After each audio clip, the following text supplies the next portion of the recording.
Sony botched their software strategy for the current PlayStation console generation. While the PlayStation 5 features plenty of games worth playing, the PS5's lineup of titles is incredibly inconsistent in terms of quality, and that's even if those games get released. A problem spawning from a terrible business decision Sony higher-ups made in the prior console generation. To recap, the PlayStation 4 was a solid bounce back from Sony's disastrous PlayStation 3, also known as the Big Chungle Bundle, also known as a fucking disaster. So here's this giant enemy crab. $599 US. To flip over this crab on its back. The hard plastic and the little knobby bits. Hop on its stomach and you attack its weak point for massive damage. Yes, the PlayStation 3 was a major blunder, albeit a major blunder with some great games. Albeit, am I using that word correctly here? A major blunder that eventually slightly outsold its primary competitor in the Xbox 360. Nintendo doesn't count. They aren't real. But seeing as PlayStation lost a huge amount of their market share to Xbox during that generation, the PS3 overall was indeed a major blunder. A true underperformance that was an inspiration to fuck-ups around the world. But with that said, Sony reclaimed some of their lost mojo with the PlayStation 4, mostly because the PS4 was a competently marketed machine that focused on video games, whereas its primary competitor in Microsoft's Xbox One was, in very technical terms, notably not fucking that. In fact, the Xbox One was originally designed to be an always-online anti-used game DRM machine. Microsoft believed that the television feature was some cool hot shit. They were wrong.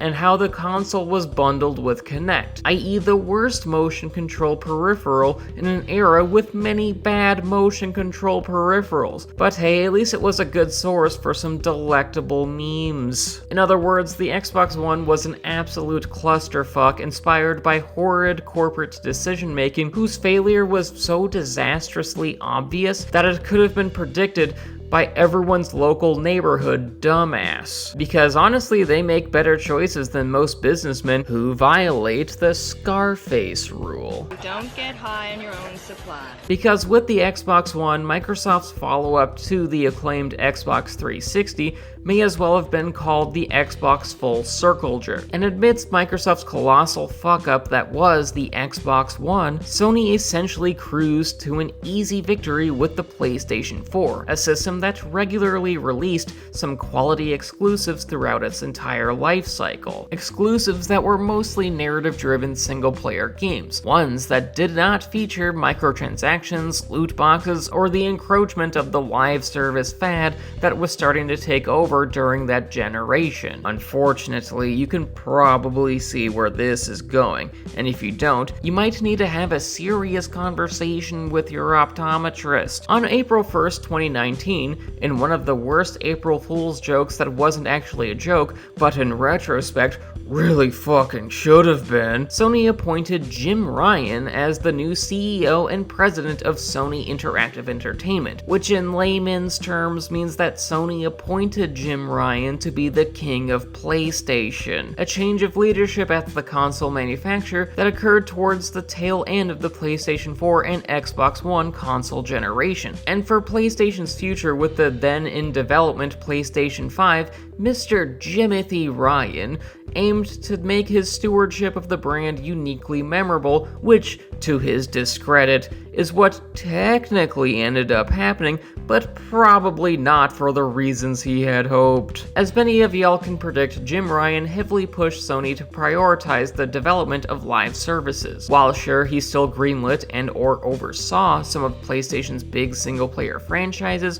or accepted pitches for new single-player experiences from the vast amount of studios under their umbrella with past strong track records, Jim Ryan's undeniable legacy as CEO and president of Sony Interactive Entertainment revolved around the sheer amount of live services that he had greenlit, as emphasized by a rather infamous quote from Sony back in 2022 after the acquisition of Bungie, the developer of Destiny. though I'll always prefer their work on Halo more. The quote in question is sourced from Sony's financial results report from February 2nd, 2022, where the company stated, "Through close collaboration between Bungie and the PlayStation Studios, we aim to launch more than 10 live service games by the fiscal year ending March 31st, 2026. Well, let's see how that shit turned out. So as has been discussed ad nauseum on this channel, but I will repeat for posterity, most AAA games are either live services or games with live service elements. Live services are major multiplayer games, both of the PvP and PvE variety,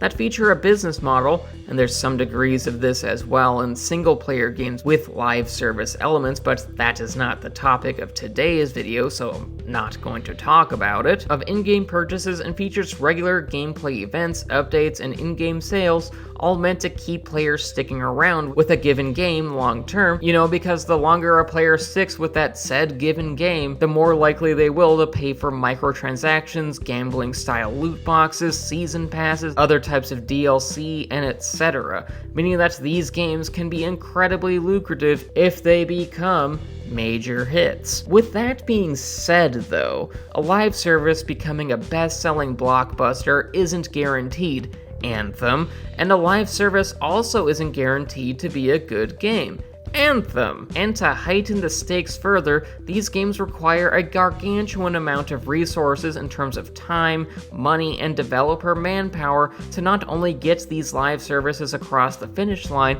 but to also support these titles for years after they release. Though that's if they survive that long. Like, these are games that cost hundreds of millions of dollars, are, at the best of times, developed at studios with massive numbers of employees, and take an average of 5 years to develop, meaning that these games, despite how profitable they can be if they become hits, are just massive financial risks, and as a result are ones that often fail both financially and critically at that. Anthem! In other words, a lot of them suck and fail immediately out of the gate, and yet they still get greenlit. Publishers can see a graveyard of live service embarrassments and financial bombs, make eye contact with one of their studios just beginning to develop a new live service title and go, "Here's a few $100 million.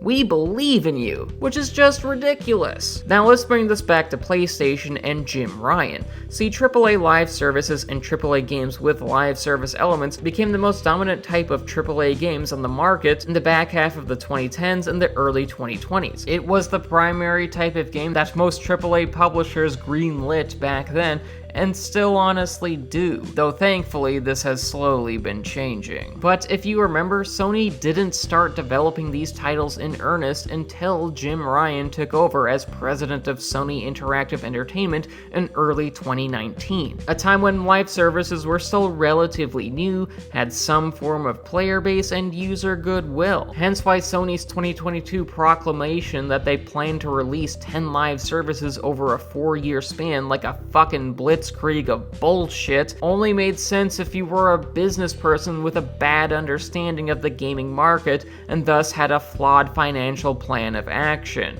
Because remember, live services take roughly 5 years of development time, if not more, in the game-making oven, and seeing as trends rise and fall faster than an old man's boner, and the fact that the popularity of live services have drastically waned in the last few years after numerous high-profile flops, the vast majority of PlayStation's live service titles released or were in development during this downturn for the genre. In other words, PlayStation arrived at the live service party well after the party had ended. They hoped to throw down and let the good times roll, but instead found that the good times had long since departed, which also describes the future that was sold and promised but then denied to millennials. I'm not fucking bitter. As a result, Sony released live services that bombed, such as Concord, which was notoriously only available to purchase for 2 weeks before Sony shut it down and offered refunds. Several live services were canceled, like spin-offs for The Last of Us, Twisted Metal, God of War, and Insomniac Spider-Man games, as well as several unannounced unannounced new IPs and projects. And finally, there are currently a few announced and in development projects that haven't exactly set the world on fire with any form of positive buzz, like with Guerrilla's Horizon live service spin-off in Horizon Hunters Gathering, which, if the comments section of its announcement trailer on YouTube are anything to go by, oh shit. It's a doozy! So yeah, it's not hyperbole to say that PlayStation's live service push has been an unmitigated disaster. That's Jim Ryan's obsession forcing the brand into the live service market with a ridiculous amount of projects really fucked over Sony's software strategy for the PlayStation 5.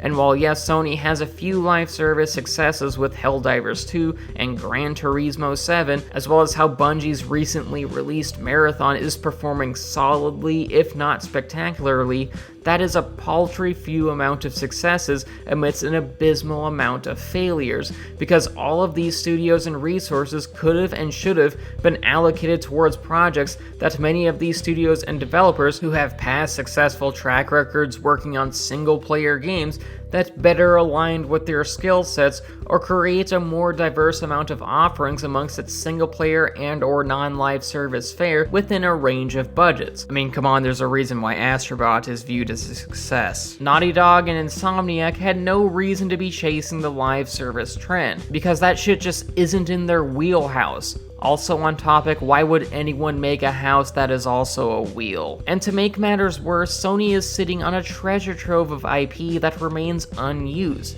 like Killzone, Jak and Daxter, Sly Cooper, Infamous, Resistance, an actual Twisted Metal game, and etc. But Sony instead opted to blow money on live service titles that blow ass chunks. It's feeding time.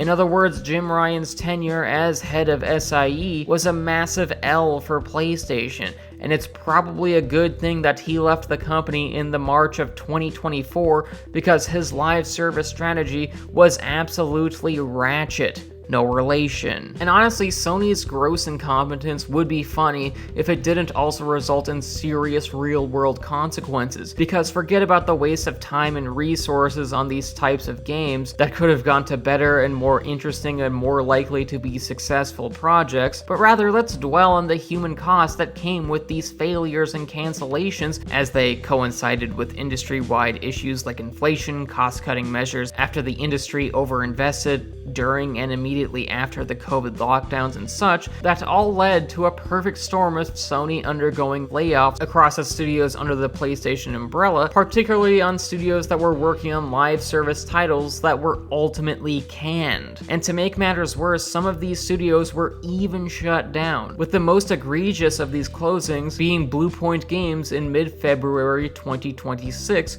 you know, just a couple months ago. Because yes, Jim Ryan's shitty decisions are still negatively affecting PlayStation nearly 2 years after he left the company. The Jim Ryan era really is the shit that keeps on shitting. So for those of you who are unaware of the now defunct Blue Point Games, the studio formed all the way back in 2006 and eventually became a respected developer after the critical and commercial successes of both the Shadow of the Colossus remake for the PlayStation 4 in 2018 and the Demon's Souls remake that released as a launch title for the PlayStation 5 in 2020. And after the release of that latter game, things were looking good for Blue Point. In fact, the studio was so successful that Sony acquired Blue Point Games back in 2021, and from there Blue Point assisted Sony Santa Monica in getting God of War Ragnarok across the finish line in 2022, and then began developing a God of War live service, which was when the problems really started to begin. Because while yes, Blue Point had some recent experience with the God of War IP after helping out on Ragnarok, the studio severely lacked experience with the live service space. And that live service inexperience, combined with Sony having Vietnam-inspired PTSD after releasing the catastrophic bomb known as Concord caused Sony to cancel the God of War live service earlier in January 2026, with Bluepoint Games being shuttered about a month later. This whole debacle is and was enraging because it is emblematic of gaming companies shoehorning the live service trend in the hands of developers who have no prior experience with that shit. And yes, I've heard the rumors that in the case of Bluepoint, the studio were the ones who pitched the God of War live service rather than with the other way around via studio mandate by Sony itself. But let's be clear here. Regardless of the veracity of those rumors, Sony should have never greenlit this. Like, there's enough historical precedent where studios with histories in developing single-player games or smaller multiplayer titles have gone on to make live services, and those live services don't really turn out all that well very often. Anthem! Like, don't get me wrong, because Bluepoint employed incredible talent, but they should never have been anywhere near a live service project. In fact, to separate the two, Sony should have filed a restraining order. But Sony were distracted by the massive dollar signs in front of their eyes upon thinking about something like a God of War live service, to where they didn't even think to stop to contemplate the developmental and business logistics of doing this. Like, seriously, Bluepoint became a well-regarded developer because they created kick-ass modernized remakes of classic games, and upon acquiring Bluepoint, Sony was just okay with them working on things that weren't kick-ass modernized remakes of classic games, and then eventually shit-canning that studio even before they released a single game after being acquired by Sony? Like, dear God, Sony, that's really short-sighted. Bluepoint should have been working on any number of remakes of classic PlayStation titles rather than a live service God of War. And regardless of whether the studio pitched it or higher-up executives, Sony should have had the foresight to know that having Bluepoint work on a God of War live service was a bad idea. It would have saved a lot of money, jobs, and good PR. And also, I wouldn't be furious right now. To sum up, the Jim Ryan era of PlayStation failed. The company's live service push came years too late, and now we are seeing all the rotten fruits of that labor, meaning that Sony horrifically miscalculated with its software strategy for the PlayStation 5.